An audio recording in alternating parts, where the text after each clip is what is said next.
নমস্কাৰ freelawadvicebypbs আজি আপোনালোকলৈ লৈ আহিছো আমাৰ যোনখন ইণ্ডিয়ান কনষ্টিটিউচন সেই ইণ্ডিয়ান কনষ্টিটিউচনৰ পাৰ্ট 1ত কি আছে ইণ্ডিয়ান কনষ্টিটিউচনৰ টোটেল আমাৰ মানে 12টা শিডিউলছ আছে সেই শিডিউলছ খিনিৰ মানে পাৰ্ট 1ত কি আছে এই বিষয়ে জানিম তাত আছে হিষ্টৰিকেল এক্টছ ঐতিহাসিক যোনবিলাক আইন যোনখিনি ৰিলেট কৰিছে মডাৰ্ণ ইণ্ডিয়ান হিষ্ট্ৰী আধুনিক ভাৰতৰ যোনটো ইতিহাস লগতে ফ্ৰীডম ষ্ট্ৰাগল আমাৰ ভাৰতৰ যোনটো ফ্ৰীডম ষ্ট্ৰাগল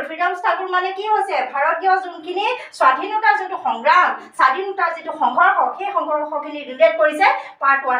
তাত কি আছে তাত কি বেৰেক্স আছে বেৰেক্স মানে মই আগতেও আপোনালোক কৈছো নিষেধাজ্ঞা বিধান তাত যোনখিনি বিধান আছে কিন ক্ষেত্ৰত নিষেধাজ্ঞা আছে দা ৰেগুলেটিং এক্ট 1773 এইখন হৈছে ৰেগুলেটিং এক্ট 1773 কিন্তু আমাৰ ইণ্ডিয়ান যেতিয়া কনষ্টিটিউচনখন বনিছিলে কেতিয়া বনিছিলে 1947 পিছতহে বনিছিলে আমি সেই কথাখিনি আগলৈ জানিম কিন্তু কি হৈছে এইখন আকৌ এই বেৰেক্টখন আমাৰ ভাৰতীয় যোনখন কনষ্টিটিউচনখনত ইনক্লুড কৰিছে দা ৰেগুলেটিং এক্ট 1773 ৰেগুলেটিং এক্ট মানে কি কোনোবাই নিয়ন্ত্ৰণ কৰিছিলে কোনে নিয়ন্ত্ৰণ কৰিছিলে ইণ্ডিয়াখন সেই সময় নিয়ন্ত্ৰণ কৰিছিলে ব্ৰিটিছ গভৰ্ণমেণ্টে ব্ৰিটেইনৰ পৰা ইণ্ডিয়াখন মানে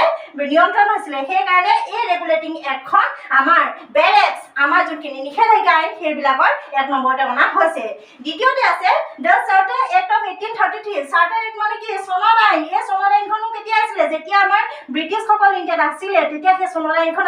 আছিলে সেই কাৰণে আমাৰ ঐতিহাসিক যোনখিনি আইন সেই আইনখনৰ ক্ষেত্ৰত কাৰণ আমি কি দেখুৱাব লাগিব আমি কেনেকৈ আমাৰ ইণ্ডিয়ান যোনখন কনষ্টিটিউচন সেই কনষ্টিটিউচনখন ফৰ্ম হৈছে আমি সেই কথাটো জানিব লাগিব আৰু এটা বস্তু যেতিয়া ফৰ্ম হয় সেই কথাটো জানিবলৈ হ'লে আমি তাৰ কি চাব লাগিব আমি তাৰ হিষ্ট্ৰী চাব লাগিব হয় নাই আমি তাৰ ইতিহাস চাব লাগিব গতিকে তাৰ পিছত আহিছে the government of Indian act 1858 আমাৰ ভাৰত চৰকাৰৰ যোনখন আইন সেই আইনখন কি হৈছে 1858ত আছে আকৌ ভাৰত চৰকাৰৰ এখন আইন হৈছে 1909ত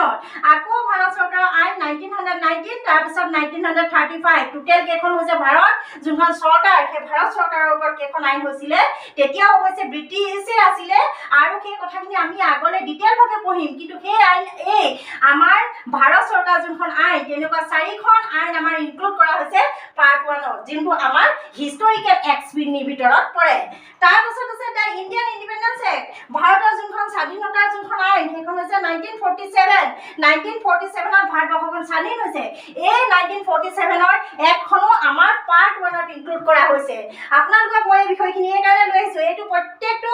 এক্সামৰ UPSC লগতে APSC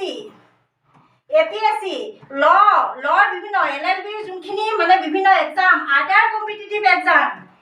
আৰু আমাৰ NCERT যোনখন সিলেবাস আকৌ আমাৰ CBSE যোনখন সিলেবাস এই সিলেবাস সকলোবিলাক কি হয় 9